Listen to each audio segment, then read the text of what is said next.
Bueno, quiero saludarlos con mucho cariño a todos, a nuestra directora saliente, a nuestro director entrante, senadores, representantes, ediles, diputados, concejales, a todos los funcionarios del partido, a los afiliados que nos acompañan esta mañana.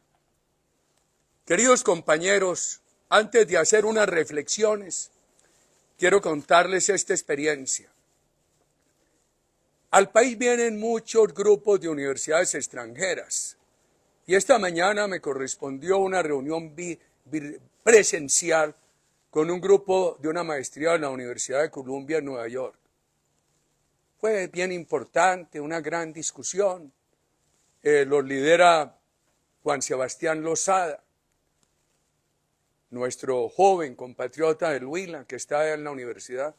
Y lo que les quiero contar es esto. Al final una niña de China estaba muy enojada porque anoche la transportó un Uber. La policía los paró y multó al Uber porque están ilegalizados en Colombia. Hay que ver el reclamo de ella, que este país es injusto, que porque tenía privilegios una cosa y la otra. Quiero recordarle a Juan Caicedo, tenemos que mover la legalización de las plataformas en el Congreso de la República con dos condiciones. Una condición de seguridad para los usuarios y una condición de seguridad social para quienes presten los servicios en esas plataformas. Empiezo por hacerle un reconocimiento a la doctora Nubia Estela. 7 años de dedicación, 7 años de gran ejemplo, 7 años de gran servicio. Una persona que ha sabido lograr una gran importancia sin protagonismo, con prudencia. Un ejemplo de relaciones humanas, un ejemplo de paciencia. No quiero referirme a todos sus logros, sería inacabable. El partido queda con una muy buena sede. Para los partidos es lo mismo que para las familias. Tener casa no es ninguna riqueza, pero no tenerla es mucha pobreza. Solamente en septiembre del 22, cuando estábamos derrotados, el partido no parecía tener un horizonte. Ella me entendió y me ayudó a convocarlos a todos para realizar esos foros en toda la patria, para llevar a esos foros el estudio de cada región sobre sus indicadores sociales.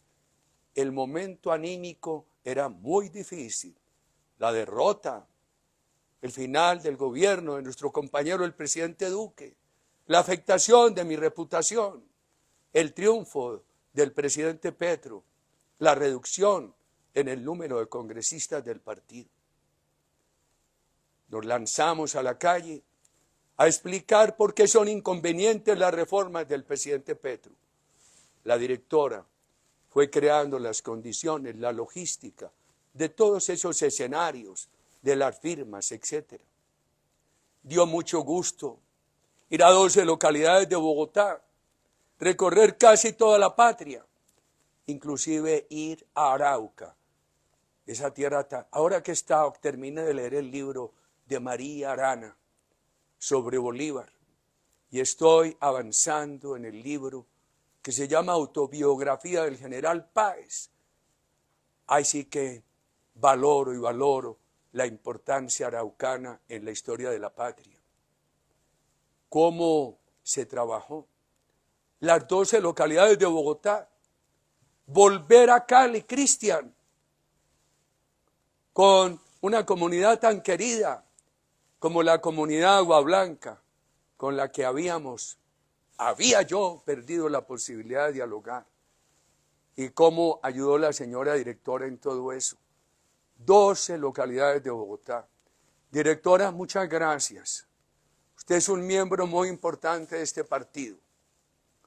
Lo que quiera que usted vaya a hacer, por favor, que le reserven un tiempito para ayudarnos. Con usted no tenemos sino agradecimientos y con su familia. La política es muy difícil. En la empresa privada hay jerarquías, subordinaciones. La política es la actividad más difícil en materia de disciplina. En la política, y es bueno, nadie tiene espíritu de subordinado. Todos tienen espíritu de jefes. Y por eso hay que tener más y más paciencia. Bienvenido, doctor Gabriel Jaime. Usted es una persona sumamente valorada por sus coterráneos risaraldenses. Hay que ver las opiniones de los peregrinos sobre sus calidades humanas y profesionales. Cómo lo quieren y cómo lo admiran quienes lo conocieron en la Cámara de Representantes. Este año, queridos compañeros, nos toca definir el momento en el cual vamos a recorrer todas las regiones, especialmente para hacer acompañamiento y seguimiento a las personas a quienes ayudamos a elegir.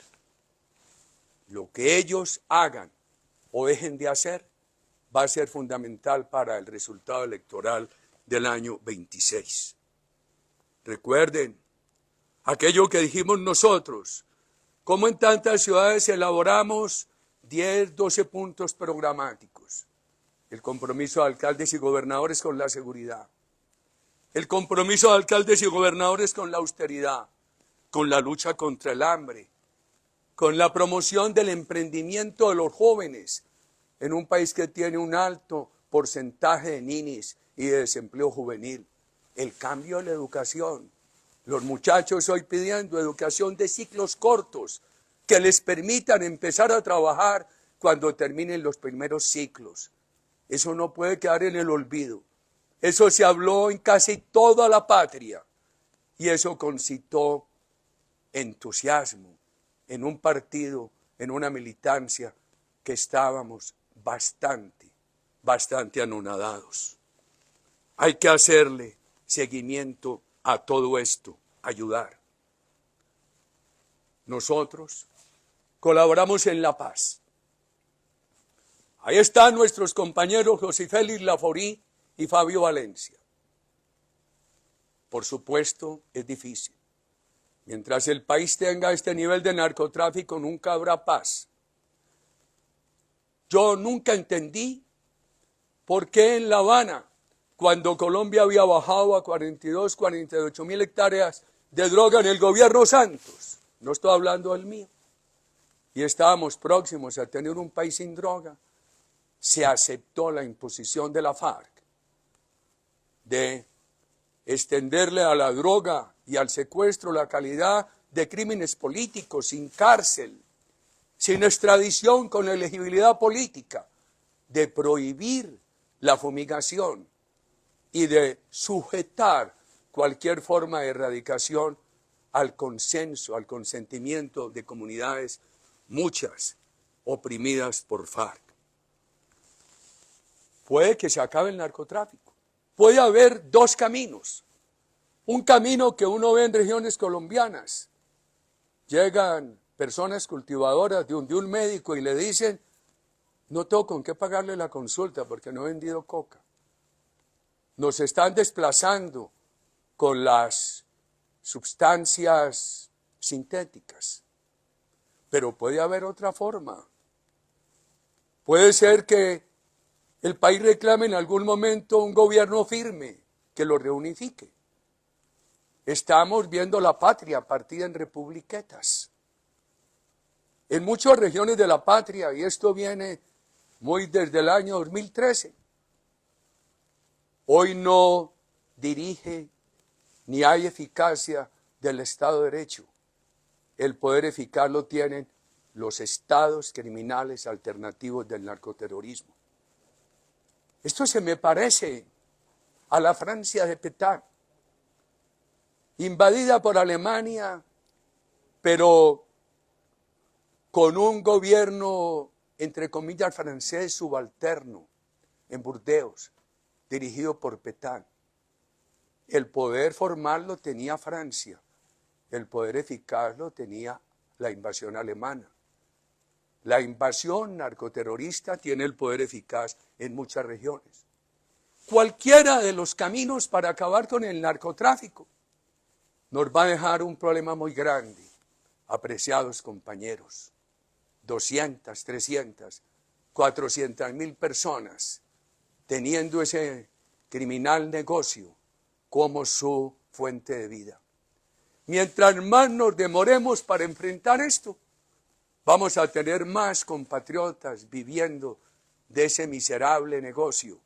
Y por supuesto, va a ser más difícil el día que se acabe eso, reacomodarlos a la vida legal de la nación.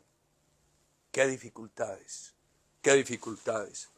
Y no entiendo cómo en la época del COP se olvidó aquello que nosotros creamos tan importante, las familias guardabosques, en un país que tiene más de la mitad del territorio todavía en selva virgen. Queridos compañeros, quiero hablarles de los subsidios. Yo no creo que nosotros podamos permitir que nos digan que somos enemigos del subsidio a los ancianos, como lo recordaba el partido esta semana. Esa posibilidad la creamos en la ley 100. Y hay otra ley nuestra que dice que tienen que pagarles, tienen que llegar a que se les pague algo que les permite estar por encima de la línea de pobreza. Nuestra oposición es que no va a haber sostenibilidad de los subsidios. Con lo que está pasando en la economía, en el orden público, en la desconfianza, en el temor de la inversión, aquí va a haber menos empleo, aquí va a haber menos quien pague impuestos, aquí va a haber menos recaudo. Entonces, ¿quién va a sostener los subsidios? Una recomendación muy respetuosa que quiero hacerles es que le digamos con toda claridad al país que la política de mano firme y de corazón grande entiende por qué hay que subsidiar a los ancianos o a la mamá para que los hijos vayan al colegio, o prestarle al emprendimiento de los jóvenes crédito subsidiado. Lo grave es que eso va a ser insostenible. Puede que sea sostenible hasta las elecciones del 26, y a eso le está jugando este gobierno. Que le ayude a reelegirse en las elecciones del 26, pero en el mediano y largo plazo no va a ser sostenible. Me parece sumamente grave lo de las energías. Anoche escuchaba a Juan Espinal en un gran debate sobre el tema, nuestro representante a la Cámara. ¿Cómo vamos? El país se va a quedar sin gas, se va a quedar sin petróleo y también sin las energías alternativas. ¿Cómo empezamos nosotros? Las energías alternativas, el biodiesel, el alcohol carburante, el primer parque eólico en La Guajira. ¿Cómo avanzó el presidente Duque con la asignación de contratos de energías alternativas? Pero también se necesita un gobierno que lidere las comunidades para que las comunidades permitan acuerdos razonables a fin de que se puedan extender las líneas de transmisión de esas energías.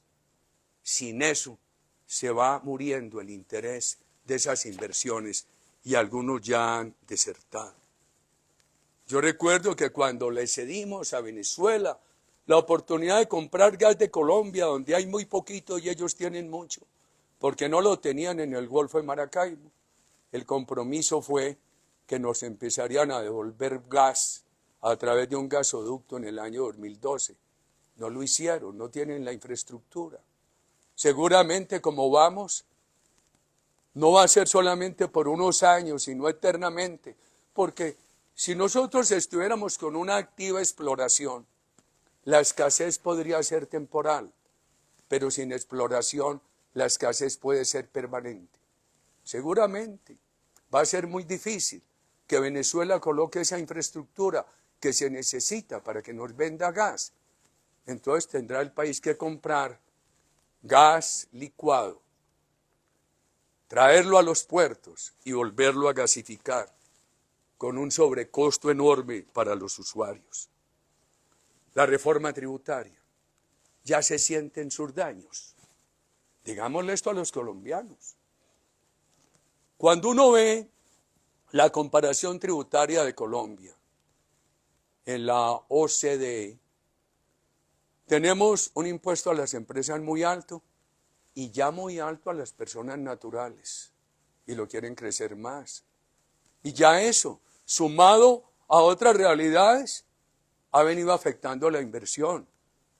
Cuando yo miro la formación bruta de capital, le pregunto a los economistas, porque no lo soy, y leo un rengloncito que se llama maquinaria y equipos, que es lo más importante, porque, por ejemplo, la vivienda resuelve problemas sociales, crea empleo mientras se construye, pero no es un activador. Una casa que construimos hoy no es un activador de la economía a largo plazo. La compra de maquinaria, de tecnología, de equipos sí lo es. Hombre, eso ha tenido una reducción del 26%.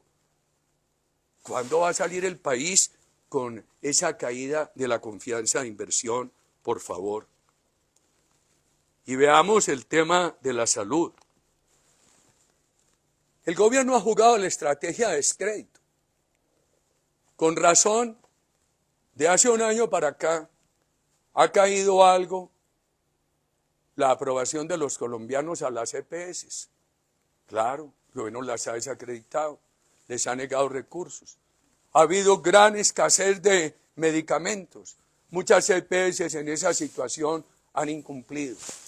Me parece que el gobierno, así como el gobierno ha tenido estrategas cuya tarea histórica ha sido desacreditar liderazgos, también ahora ha tenido una estratega para desacreditar las EPS y crear una posibilidad de aprobar que no se apruebe esta reforma. ¿Para qué se necesita en afiliación? Cuando uno ve el 98% de los colombianos afiliados a la salud, necesidad de centros de salud para la afiliación no hay, porque vamos a perder la libertad. Que los colombianos no se hubieran podido afiliar, uno entendería la razón de los centros de salud, pero si los colombianos no han tenido dificultades para afiliarse. Dentro de la libertad hay un 98% de los colombianos afiliados. ¿Por qué? Nos van a quitar la libertad y nos van a obligar a afiliarnos a un centro de salud del Estado, el más cercano a la casa. Eso parece más un empadronamiento cubano que una afiliación a la salud. Pero yo pregunto, si una EPS va mal, se elimina. Yo eliminé muchas. Unas las quebraron por la politiquería. Saludcop, Caprecop, Café Salud. El presidente Duque, Fabio, el Aristizábal, el superintendente de salud, eliminó 3 EPS. Ese sistema es un sistema que además se puede corregir, cuyos actores se pueden eliminar. ¿Quién va a eliminar un centro de salud del Estado? Hoy los colombianos tienen la posibilidad de que desaparezca una EPS, de que nazca otra. Y esa la puede crear el Estado, una entidad mixta con el sector privado, una cooperativa, un municipio, un departamento. El país ha tenido esa experiencia y las peores han sido las estatales. Pero ¿quién va a eliminar un centro de salud del Estado? Ese estatismo toma una fuerza inercial que termina imponiéndose. A mí me preguntaban cuál es el futuro de Cuba y lo veo muy difícil, porque han logrado en 3 generaciones matar la iniciativa. Yo creo que el gran problema de estos socialismos es que matan la iniciativa, resignan a los ciudadanos. ¿Quién va a pelear contra un centro de salud del Estado? Los ciudadanos terminan finalmente sometidos a la politiquería. Pero miren, hoy la EPS tiene que atenderle al usuario todo, desde la atención básica hasta la más compleja. Y hemos tenido mecanismos de defensa de los ciudadanos como la tutela. Hace 15 días discutiendo, analizando, con una muy respetable profesora de la Universidad de Harvard, yo le decía, ¿cuál es el problema de la tutela? Que hayamos tenido 90.000 tutelas. Irán construyendo el precedente judicial para que no se tengan que repetir en un país que con más de 300 atenciones al año puede producir 800 millones de facturas. Porque Yo voy donde el médico, él factura, me manda a unos exámenes, allí factura. Después a rayos X, allí factura. Por eso tenemos que entender por qué es mucho más el número de facturas que el número de atenciones. Pues ahora, y si esa EPS no sirve, la quitan o se tutela. Entonces ahora el centro de salud dice, usted necesita una atención más compleja. Aquí quieren segmentar el aseguramiento. Entonces, ¿qué va a pasar? Me remiten a un nivel más complejo y lo tiene que aceptar una entidad burocrática, politiquera, departamental o municipal. ¿Por qué ese daño? ¿Quién va a pelear contra ellos? He de ver a los ciudadanos llamando al concejal, al diputado, al alcalde, gobernador, al politiquero de turno, diciéndole, mire, no me han dado esta atención compleja que necesito. Por favor, qué daño tan grande. Y las auditorías, y el manejo del dinero, queridos amigos. Y entonces se dice el problema en las zonas rurales, el tema de la prevención. En discusiones con el gobierno uno oye que quieren crear, en unas ocasiones dicen 7.000 grupos de promotores, en otras ocasiones dicen 11.000, en otras ocasiones 20.000, y el gobierno dice que cada grupo tendrá 10 funcionarios. Veamos eso en la menor ambición, 7.000 grupos, son 70.000 burócratas, caminando las calles de Colombia. En Bogotá lo hicieron. Primero no necesitaron cambiar la ley, le hicieron un enorme daño a la salud y todos esos burócratas, en su inmensa mayoría, fueron agentes de proselitismo político y no médicos de prevención de salud. Y en la época de la tecnología, en la época de la medicina digital, cuando el país tuvo una magnífica experiencia en el manejo del COVID a través de la telemedicina, en la Pedrera, en la Amazonía, se puede tener un centro de salud bien conectado, visitar unas comunidades indígenas, llevarlas allí, con conectividad hacerles medicina preventiva, en lugar de la pretensión de tener hordas de burócratas caminando las calles y campos de Colombia. Esto es gravísimo. ¿Quién va a pagar esos centros de salud? ¿Quién va a pagar esa burocracia que el gobierno quiere crear, queridos ciudadanos? Por favor, esto no es un tema ideológico, de sector privado contra sector público. El sistema actual es solidario y mixto. El sistema actual permite que haya EPS, hospitales públicos, privados. Qué gran inversión privada en hospitales se ha tenido Colombia y de fundaciones sin ánimo de lucro. Y unos en un muy alto concepto, en una muy alta ubicación en el ranking internacional, estimados compañeros. El tema no es ideológico, pero es que la mayor parte de las quiebras se han dado en EPS del Estado y en hospitales del Estado. El gobierno que presidí hizo un gran esfuerzo con 224 hospitales en el país públicos que se salvaron y la mayoría años después volvieron a caer en el clientelismo. Recuerdo a la senadora Paloma hablando de un hospital de su departamento en el cual habían escasamente 2 médicos y docenas de burócratas. Una EPS en el régimen contributivo se puede gastar en lo que yo llamaría administración, imprevistos de utilidad hasta 10 puntos. Lo máximo. Las buenas no se lo gastan, porque el seguro de salud les cuesta mucho más, mucho más.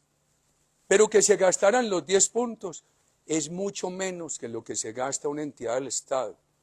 Aquí estamos corriendo el riesgo de un sistema politiquero mucho más costoso e ineficiente. ¿Y esas ineficiencias a qué van a llegar? En el momento que no haya el presupuesto. Aquí puede haber presupuesto mientras se gastan los recursos, los despilfarran. Y eso puede coincidir con el espíritu reeleccionista de este gobierno. Y después, apenas se acaban los recursos, eso va a llevar a que la ciudadanía tenga que hacer un mayor esfuerzo en gasto de bolsillo. Y esa reducción del gasto de bolsillo es uno de los grandes logros de la Ley 100. Cuando empezamos, los colombianos para acceder a la salud tenían que gastarse de cada 100 pesos de costo, 55, hoy 15, 17, pero ya hay preocupaciones, queridos ciudadanos.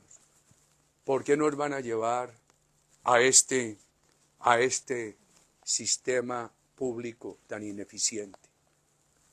Que el país además lo probó. ¿Y quién lo echa para atrás? Usted a la Ley 100 le hace reformas. ¿Quién va a echar para atrás un monopolio del Estado? Qué difícil es echar para atrás esos monopolios del Estado. Pero es que este sistema es solidario. Por ejemplo, en Chile, el trabajador paga todo. Repítanle esto a los ciudadanos. Yo los estoy fatigando hoy porque el partido tiene que masificar la pedagogía popular en contra de estas reformas.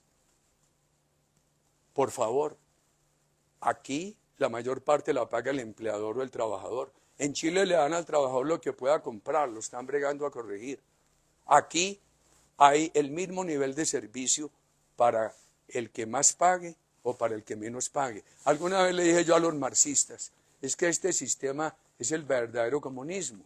Si tomamos la frase de Marx, que cada uno pague de acuerdo con su capacidad y reciba de acuerdo con su necesidad, esa es la Ley 100 de Colombia en salud, queridos amigos. Una gran solidaridad. ¿Por qué vamos a desbaratar eso? Ahora, por ejemplo, que se necesita modificar la cotización. Ese es un punto en cualquier ley. Que se necesita mejorar los sistemas de prevención. Háganlo sin politiquería, sin burocratismo. No necesita ley. Que la atención rural, el país está lleno de centros de salud rurales, mal atendidos. Da vergüenza entrar a muchos de ellos. Arréglenlos, pónganlos a funcionar. Que en muchas partes no puede funcionar el sistema de demanda, que le paguen a la empresa, a la EPS por el número de ciudadanos, que tiene que hacer oferta al hospital. Una médica nariñense me decía, mire, aún en el Pacífico, ayúdenle a los hospitales, mejórenlos, páguenle bien a los médicos, pero se necesita la EPS que racionalice recursos. Recuerdo cómo nos derrotó esa médica con muy buenos argumentos. ¿Acaso nosotros nos oponemos a que mejoren los sueldos de los médicos? Pero para eso no hay que destruir esto. Porque con un sistema quebrado, después de que este gobierno pase y este gobierno se haya gastado el dinero y dejen el país en muy malas condiciones, no va a haber dinero con qué pagarle a los médicos. Veamos el sistema de pensiones. Que se necesita pagarle a los ancianos. Eso está autorizado desde 1993. Bastante avanzamos nosotros. Páguenle a los ancianos. Pero hay dos posibilidades. Una, gastarse plata en los fondos de pensiones que después no se va a recuperar. Otra, tener un Estado austero que sea capaz de ahorrar dinero y pagarle a los ancianos. Pero con todo este burocratismo, con todo este derroche, que no viene ahora, el país en muy pocas oportunidades ha entendido por qué hay que eliminar el derroche. Los viejos hablamos con nostalgia, yo se lo reconozco, pero a mí me da mucha tristeza que tanta eliminación burocrática que hicimos se hubiera perdido en el curso del tiempo. Y miren lo que va a pasar. Entonces ahora toman unos recursos de los fondos para pagarle a los ancianos. ¿Y qué va a pasar? La desaceleración de la economía, la falta de empleos, le va a generar menos ingresos al sistema, le va a generar menos ingresos a Colpensiones, menos ingresos a lo que pueda quedar de los fondos. Entonces, ¿con qué van a pagarle a los ancianos en el futuro? Porque yo he oído al gobierno decir, es que los fondos de pensiones, si no los reformamos, se van a acabar. porque todos los días hay menos trabajadores activos y más jubilados. Eso es fácilmente rebatible. Si se logra con una cotización aumentar el ahorro de todo trabajador, especialmente los sectores medios, los fondos no tienen por qué acabarse. Yo no sé eso porque no se ha rebatido en todos los foros del país. Porque si se logra ese equilibrio, puede que aumente. Por supuesto, la tendencia demográfica muestra que va a aumentar el número de jubilados y posiblemente en proporción a disminuir el número de cotizantes. Pero si se hacen ajustes sin destruir los fondos, eso se maneja. En los fondos le va bien al trabajador básico y al de arriba. Porque el trabajador de salario bajo tiene derecho a la pensión mínima con 1.150 semanas, ya hay una garantía de pensión mínima que en los fondos no tiene que pagar el gobierno. Yo discutía con Andrés Forero, con el senador Miguel Uribe, hace poco en una reunión con la bancada del tema, que hay un sector de clase media, de ingresos medios, inclusive de ingresos medios altos, que se van para colpensiones. Santiago Montenegro ha dicho con mucha claridad que se van para colpensiones porque allí tienen un gran subsidio que no se ha enfrentado. Desde nuestra reforma dirigida por Juan Luis Londoño, que en paz descanse, gran colombiano, Dios nos lo quitó a destiempo. Después vinieron modificaciones, jurisprudencias que regresaron muchos subsidios. Pero usted podría aumentar la cotización de esos sectores y garantizarles una mejor pensión. Y así se evitaría toda esa presión de traslado a colpensiones, o prohibirla, queridos amigos. Pero eso tiene un problema. Hoy, por ejemplo, con los colombianos tan gravados, con tantos impuestos, aumentar esas cotizaciones es un imposible. Habría sido mucho mejor aumentar la cotización para pensiones y salud que aumentar los impuestos como los aumentaron a los colombianos, con un agravante. Revisen ustedes, queridos diputados y concejales, lo que está pasando en la patria con el impuesto predial. Revisen eso. Qué cosa tan grave. El país va a llegar a que en muchas partes la propiedad vale más en el avalúo del gobierno que en la vida comercial. Y los colombianos, con una economía debilitada, con unos impuestos más altos, van a convertirse en más y más ciudadanos morosos con los fiscos municipales, con la DIAN y con los bancos. Esto puede afectar muchísimo la cartera. Entonces, nosotros tenemos para los colombianos, que hay muchos colombianos sin pensión, dice el gobierno. Pues ahí tiene el sistema de los pobres, del adulto mayor, tiene los BEPS. Entonces, dicen, una de las justificaciones es que los colombianos no tienen pensión. Hoy se gastan el dinero, pero eso va a ser insostenible. El país va a quedar sin fondos y sin empleo, porque todos los días va a haber menos trabajo en Colombia, menos empleos con las reformas y con la orientación que el país tiene en este momento. Entonces la verdadera causa de que los colombianos no van a tener pensión no es la existencia de los fondos, es la situación de la economía y la situación del empleo. Eso es lo que deberíamos ver. Y mire, si quieren darle pensión a una serie de colombianos que no la tienen, por ejemplo, sustituyendo los BEPS, tienen dos recursos. Quitan los recursos de los fondos con una economía sin crecer. Eso les sirve para la campaña electoral del 26. Pero el país queda sin fondos y queda sin empleo. El camino sería, hombre, tenga buen empleo, tenga confianza e inversión, genere cotizantes, ayúdeles con los BEPS, que tienen un subsidio del Estado. Es que nosotros lo que pedimos es que el subsidio a los más pobres en pensiones, en salud, etcétera, sea sostenible. Subsidios a sectores medios que sea sostenible. Aquí crean una ilusión sacándole un dinero a los fondos.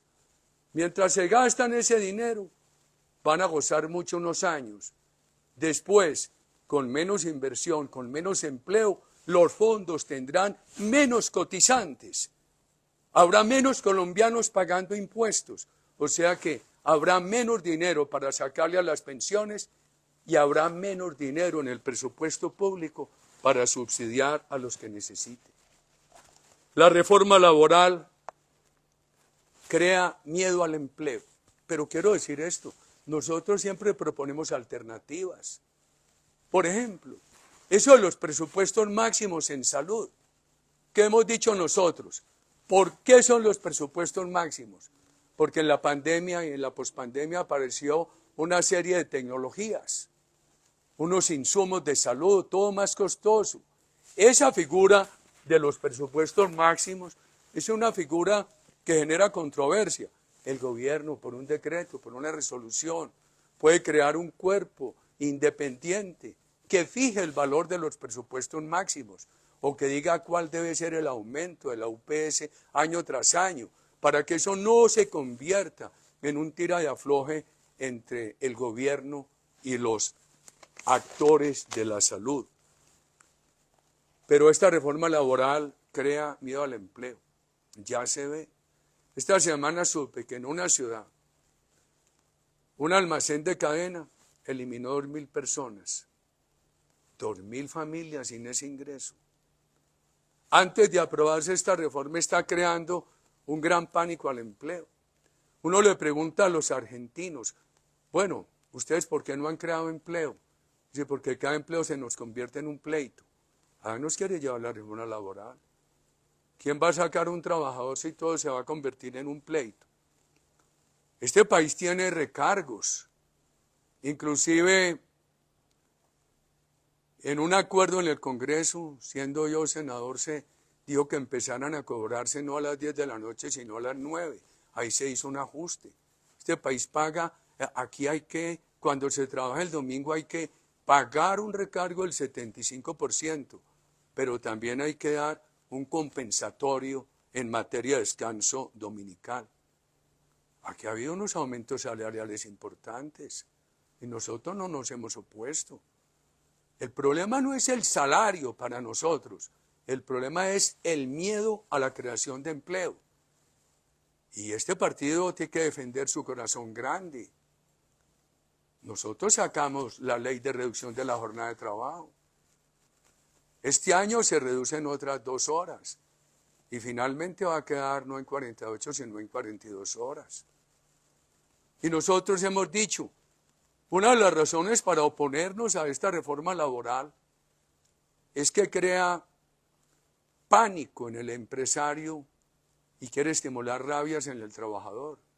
El país necesita una economía fraterna, que ambos remen en la misma dirección. Por eso muchas veces hemos repetido, en lugar de esta reforma laboral, ¿por qué no creamos mejores condiciones para invertir en Colombia? Demos seguridad. Esta mañana me preguntaban unos jóvenes de la Universidad de Columbia, ¿cómo se promueve el emprendimiento? Y yo dije, hay 5 elementos, puede haber muchos. 1, educación. 2, seguridad. Pero la seguridad tiene que ser física, legal. La seguridad tiene que ser política. Otro elemento es la legitimización. ¿Qué es la seguridad legal? Hombre, que no haya todo este cambio de reglas a toda hora. ¿Quién invierte? ¿Quién invierte así en un país? ¿Y cuál es la seguridad política? Un gobierno que es agresivo en el discurso contra los empresarios crea pánico, sienten que no hay seguridad política. El discurso, el partido nuestro tiene que proveer un discurso amable con los empresarios y un discurso solidario con los trabajadores y sobre todo con los nuevos emprendedores. Y por supuesto para nosotros la inversión tiene que ir de la mano de la política social. El factor de legitimación, el factor de afecto popular a un sistema de empresa privada es fundamental. Y eso se logra si simultáneamente con la promoción de la empresa privada van las reivindicaciones de los trabajadores. Pero aquí nos quieren llevar a un sindicalismo a la fuerza. En Argentina ha llegado al extremo que el empresario ya perdió el contacto con el trabajador. Todo lo tiene que hacer a través de unos pulpos sindicales que se convirtieron en grandes actores políticos del país. Y nos quieren acabar el contrato sindical con la CGT, con Julio Roberto, que tanta falta hace. ¿Cómo estimulamos el contrato sindical? Que es una expresión solidaria. Hay que ver la importancia en algunas entidades del Estado y en algunas entidades privadas. Los trabajadores se organizan y muchos contratos de aumento temporal de producción, de tercerización, etcétera, los hace la propia organización sindical con la empresa. Esa es una gran figura y uno no entiende que en esta reforma la quieran acabar. Nosotros siempre proponemos alternativas. Hemos dicho, estamos en contra de esta reforma porque le va a hacer mucho mal a Colombia, también en armonía con las otras reformas, y crea una lucha entre el empresario y el trabajador, deja al país, ayuda a que haya menos inversión, menos recaudo de impuestos, ayuda a que haya menos empleo, menos cotización a la seguridad social, pero también hemos propuesto alternativas. Nuestros compañeros de la séptima, ahí están el representante Forero,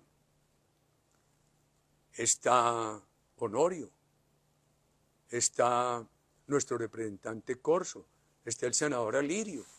Han propuesto, no para adicionar esta reforma, sino como sustituta, que se cree una prima adicional cuando un sector empresarial crezca al 4% más, porque eso, en lugar de confrontar a la empresa del trabajador, los pone a trabajar en la misma dirección, queridos ciudadanos. Hay que explicarle a los colombianos todas las razones por las cuales estamos en contra de estas reformas y nuestras propuestas. Porque este es un partido que tiene viejos como yo, pero no puede ser un partido del viejo orden. Este tiene que ser un partido que esté todos los días innovando para mejorar la situación de la patria, queridos compañeros. La angustia de muchos colombianos ha anticipado el tema de las candidaturas presidenciales y también el afán del gobierno. No ha cumplido 2 años y ya se habla toda hora de quién va a ganar las elecciones del 26. El gobierno instiga, dice que las tiene que ganar, por favor. Y también surgen candidaturas en muchas partes. Advierto, mi política ha sido de campaña permanente. Siempre he dicho que la campaña en la democracia tiene que ser de todos los días. También dije que los únicos gobiernos útiles a la comunidad son los que viven en permanente diálogo con la comunidad, sintiendo sus presiones, oyendo sus regaños, buscando alternativa. Yo no creo en políticos de ocasión, pero la campaña permanente tiene tiempos. En este momento, lo mejor que puede hacer este partido, declarado de oposición desde un principio, es que las candidaturas presidenciales llenen el equipaje de la credibilidad. El diálogo con los colombianos en este momento sobre los riesgos de la paz, sobre el debilitamiento de la fuerza pública, sobre las reformas, sobre el burocratismo, sobre el futuro de Colombia. Un diálogo con razones es la creación de un gran equipaje de credibilidad. Quiero hacer unas referencias a la infraestructura y a las comunicaciones. Oí al gobierno decir en Turbo Antioquia, para negar unas vías colombianas que cruzan por Antioquia, que van a invertirse en vías terciarias. Claro, el país necesita vías terciarias. De los 160.000 kilómetros aproximadamente de vías terciarias que tiene Colombia, todavía hay un gran problema en calidad de esas vías, más las que falten. Pero, ¿y qué se hace sin las otras? A mí me parece muy grave discriminar contra una región colombiana. Es que esas vías que pasan por Antioquia y que tienen suspendidas y que da una señal muy grave contra la unidad nacional, esas vías son para todo el país. Por esos túneles y por esas vías mejora la comunicación al Chocó, que tanto nos duele. O los nariñenses pueden ahorrarse más de 300 kilómetros para ir al Pacífico. O los bogotanos una cantidad de kilómetros para ir al Caribe, por los puertos de Urabá, que también es la carretera más cercana para la futura comunicación con Panamá. A mí me da mucha tristeza que del Darién nadie volvió a hablar. Se volvió simplemente en cruce de migrantes o en control de bandidos. Allí los clanes criminales cobrándole plata a los migrantes. Cuando en el mundo moderno se podría tener una vía de comunicación de visitantes que cuiden el recurso natural. Hoy los que cuidan el recurso natural no están yendo porque les da miedo. Por allí cruzan los migrantes y allí están establecidos muchos bandidos.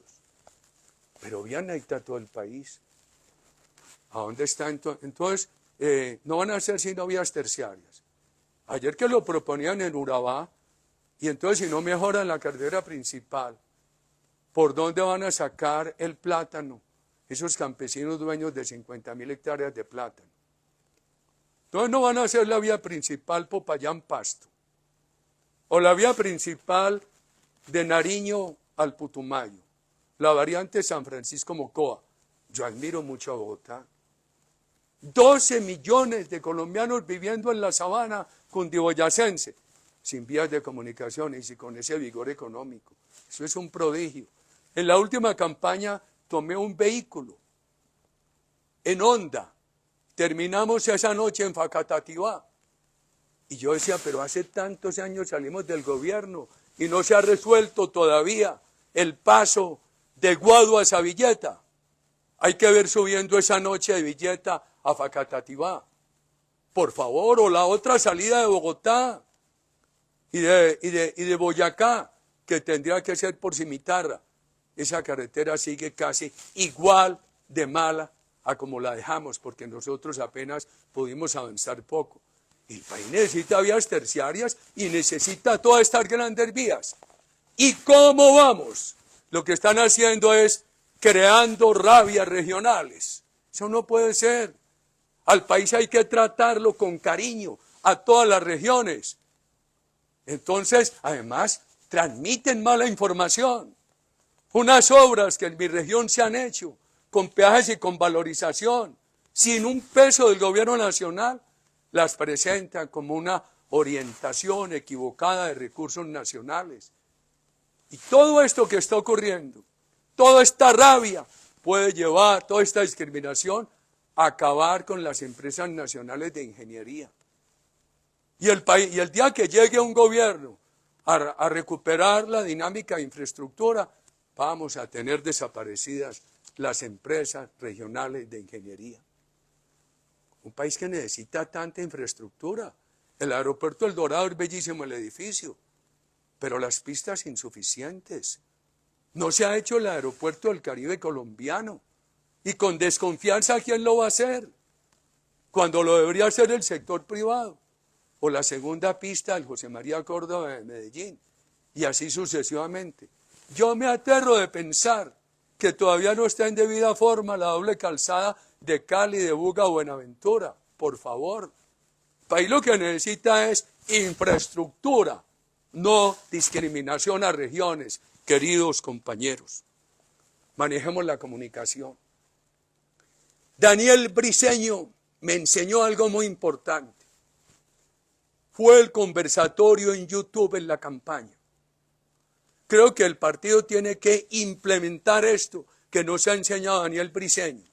Lo hice con él, después con la doctora Sandra Forero, a quien le recuerdo nuestro compromiso de unos alicientes en el plan de desarrollo de Bogotá para que la ciudad con o sin recursos nacionales puede hacer reformas urbanas, que se puede hacer con alicientes a los actuales propietarios, a las firmas de ingeniería, a los inversionistas. Esa comunicación la ensayamos con la gobernadora del Tolima, que ahora reclama, porque allí aparecieron de nuevo los retenes guerrilleros, en un país que se está llenando de guardias campesinas e indígenas, de un paramilitarismo de izquierda, igualmente nocivo al anterior que desmontamos en nuestro gobierno, y con una fuerza pública silenciosa por la humillación y el debilitamiento. Trabajamos la comunicación Daniel Briceño con la alcaldesa de Ibagué. El pueblo antioqueño no sabía de toda la calidad académica de Andrés Julián Rendón, el actual gobernador, cuánto ayudó el estilo de comunicación de Daniel Briceño para hacerlo, queridos ciudadanos. Yo veo un problema en comunicación. El partido le manda mensajes a muchos afiliados y muy poquitos responden. Hay que engancharlos. Y no nos podemos quedar solamente en el Twitter. Tenemos que avanzar hacia mecanismos que nos permitan mucha didáctica. Lo que nos ha enseñado Daniel Briceño es muy, muy importante. Sigamos con esta oposición, con amor a Colombia. Yo he tomado la decisión de hacerla sin personalismos, de hacer una gran escisión entre lo que es la ofensa y la mención personal y lo que es la apelación al argumento para contribuir a esta democracia. Nosotros tenemos que hacer oposición con la espada de los argumentos, queridos amigos, y metiéndonos en el corazón de los colombianos con credibilidad. Es fundamental. Todos estos temas sobre el país lo permitirán. Y tenemos muy buenos voceros, excelentes senadores, excelentes representantes a la Cámara, concejales, diputados. No puede uno empezar a hacer un listado porque las omisiones son odiosas. Algunos me dicen, pero no ha servido para nada la oposición, por ejemplo en mi caso. Sin embargo hay que perseverar, perseveraré como la vengo haciendo para buscar la razón o evitarla sin razón. Nuestro éxito en el 2026 no dependerá de que le vaya mal al gobierno, sino de nuestros esfuerzos para que le vaya bien a la patria, o por lo menos para evitarle muchas de las dificultades. ¿Quién desea? Cuando yo he conversado con el gobierno, he ido allá como un viejo, que este año voy a cumplir 144 años, 72 de día y 72 de noche, a buscar soluciones a la patria. Yo creo que los temas ideológicos no lo han permitido, pero hay que perseverar en el tema argumental, queridos ciudadanos. Que los colombianos perciban que nosotros hacemos esta tarea diariamente, con entrega y con amor. Es una tarea muy difícil. El momento de la patria es muy difícil, pero los temas difíciles salen bien cuando se abordan con amor. Voy a conseguirme, no tengo para estrenar, unos zapatos Crocs.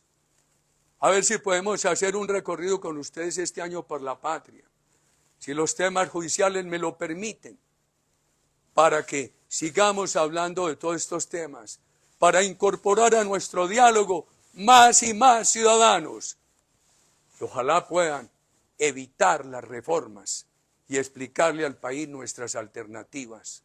Este es un partido de libertades, es un partido de respeto a los matices. Muchos dicen, es que Uribe no es de derecha, tienen razón. Otros dicen, es que Uribe es de derecha, tienen razón. Unos dicen, es que es socialdemócrata. Otros dicen, es que no es socialdemócrata, tienen razón. Yo simplemente creo en valores fundantes de la democracia. Creo en la seguridad física, política, legal para todos los ciudadanos. Creo en las libertades Creo en el emprendimiento privado como lo único que le ha hecho bien a la humanidad, pero que necesita un factor de legitimación. ¿Cuál es? El de ir mano a mano con las políticas sociales. Creo en un Estado pequeño, sin burocratismo. Lo nuestro no es la vieja idea neoliberal de acabar con el Estado. Lo nuestro es saber dónde se ponen los recursos, o en burocracias, en entidades innecesarias, destructores de valor, o en educación, en el préstamo al emprendimiento de los jóvenes, en el capital semilla al emprendimiento de los jóvenes. En todo esto creemos nosotros en el diálogo permanente. Saquemos adelante este partido. Hay que recuperar todo el afecto en el corazón del pueblo colombiano. Aquí hay discrepancias con las ideas, pero hay un afecto por toda la base popular de la nación. Gracias, Novia Estela. Siempre agradecidos con usted, pero la necesitamos permanentemente en la batalla.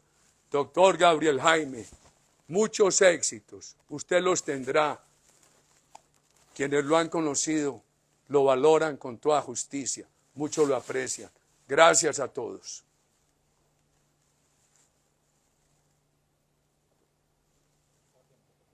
Presidente, las gracias son todas para usted. Qué buenas palabras las que le regaló a esta convención. Qué necesario resulta siempre escucharlo. Y como usted dice, repetir, repetir, repetir. Tomamos tanta